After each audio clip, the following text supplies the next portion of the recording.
Hello दोस्तों, स्वागत है आपका हमारे यूट्यूब चैनल पर। आज हम कुछ पढ़ने जा रहे हैं तथ्यात्मक सामान्य अध्ययन, जो हमारी आगामी परीक्षाओं के लिए बहुत कारगर साबित होगा। मुख्य रूप से जो 19 जून को लेखपाल की परीक्षा है उसके लिए। चलिए हम तथ्य पढ़ते हैं। पहला तथ्य है हुएन के विषय में। हुएन किसके शासनकाल में भारत आता है?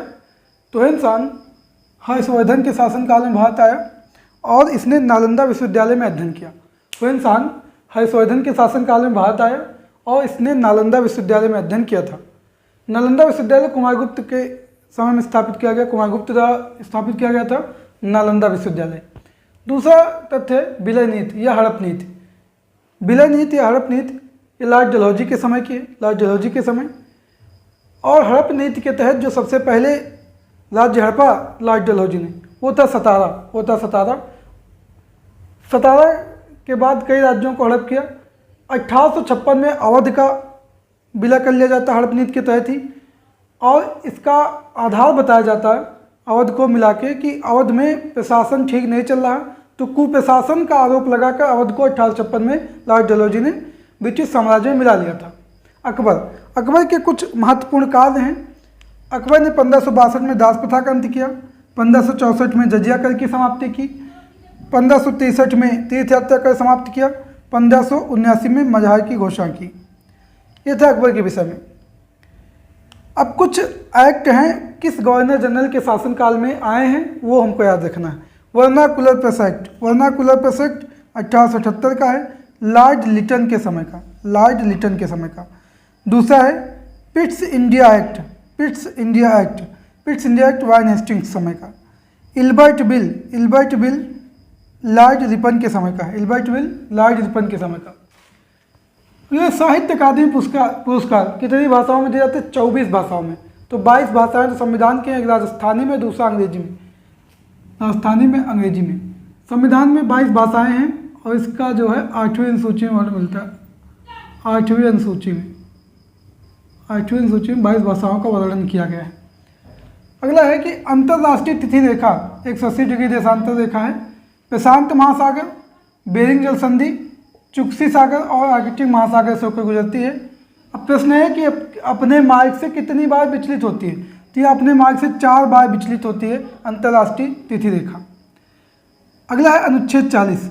अनुच्छेद 40 में क्या है? अनुच्छेद 40 में ग्राम पंचायतों के गठन की बात की गई है और यह अनुच्छेद नीति निर्देशक तत्व का हिस्सा है। नीति निर्देशक तत्व हमारे संविधान में आयरलैंड से लिए गए हैं। तो निर्देशक तत्व का जो है हिस्सा है अनुच्छेद 40। अनुच्छेद 36 से 51 तक नीति निर्देशक तत्व की बात की गई। नीति निर्देशक तत्व अनुच्छेद 36 से 51 तक।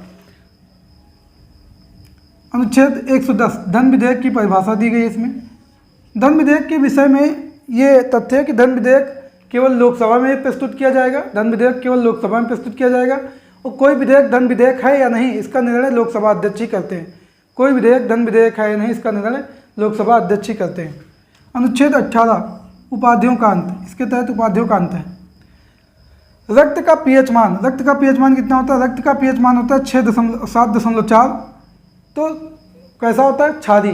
पीएच मान इसका क्षारीय। 7 से ऊपर क्षारीय, 7 से नीचे अम्लीय, और 7 होगा तो उदासीन। जाइलम और फ्लोएम ये पौधों के 2 ऊतक हैं। पादपों में पाए जाने वाले ऊतक हैं। ये किस कार्य के लिए जिम्मेदार है? जाइलम जो ऊतक है पौधों में, ये पौधों के विभिन्न भागों तक जल पहुंचाने का काम करता है, जल वहन के लिए जिम्मेदार है। और फ्लोएम ऊतक है जो पौधों के विभिन्न भागों तक भोजन पहुंचाने का काम करता है। तो जाइलम जल वाहन के लिए और फ्लोएम आहार वाहन के लिए जिम्मेदार है। मलेरिया प्रोटोजोआ से होता है। मलेरिया इसके लिए जो जिम्मेदार परजीवी है प्लाज्मोडियम, और इस प्लाज्मोडियम को मनुष्य में कौन पहुंचाता है? मादा एनाफिलीज मच्छर। ये वाहक का काम करती है मादा एनाफिलीज मच्छर। ये मनुष्य में प्लाज्मोडियम जो है इस परजीवी को हमारे शरीर में पहुंचाने का काम करती है। तो मलेरिया प्लाज्मोडियम नामक परजीवी से और मादा एनाफिलीज मच्छर ये वाहक का कार्य करता है। भारतीय गन्ना अनुसंधान संस्थान कहाँ है? भारतीय गन्ना अनुसंधान संस्थान है लखनऊ में, और भारतीय गन्ना प्रजनन संस्थान कोयम्बटूर में है। तो भारतीय गन्ना अनुसंधान संस्थान लखनऊ में और गन्ना प्रजनन संस्थान कोयम्बटूर में। खाद्य एवं कृषि संगठन FAO, तो खाद्य एवं कृषि संगठन की स्थापना कब हुई? 16 अक्टूबर 1945 को। इसका मुख्यालय कहाँ है? रोम में। खाद्य एवं कृषि संगठन की स्थापना 16 अक्टूबर 1945, मुख्यालय रोम में। अब हम कुछ देखेंगे खरीफ की फसलें। चावल, ज्वार, बाजरा, मूंग और लोबिया, ये सभी खरीफ की फसलें हैं। कौन कौन सी? चावल, ज्वार, बाजरा, मूंग और लोबिया खरीफ की फसलें हैं। अगली है मिट्टी, लेटेराइट मिट्टी। लेटेराइट मिट्टी कहाँ पाई जाती है मुख्य रूप से?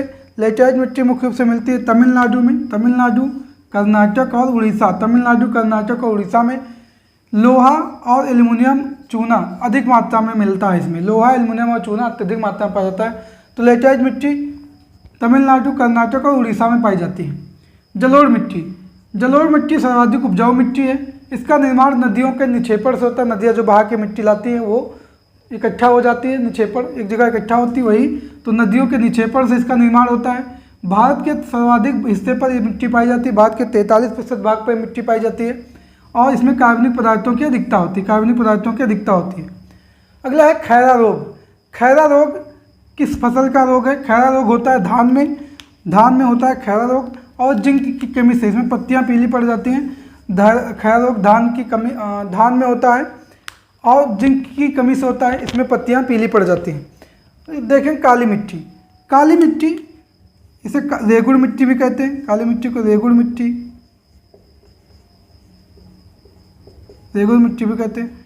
स्वतः जुताई वाली मिट्टी भी, कपासी मृदा, ये सभी कहते हैं। सबसे कम जोत की आवश्यकता होती है, ये स्वतः जुताई वाली मिट्टी है। गीली होने पर चिपचिपी और सूखी हो जाती है, खुद ही चिटक जाती है, ऐसा लगता है जोती जा चुकी है। स्वतः जुताई वाली मृदा है। और मुख्य रूप से जो ये ज्वालामुखी क्रिया के उपरांत बेसाल्ट चट्टानों से बनी है, बेसाल्ट चट्टानों से निर्मित है काली मिट्टी।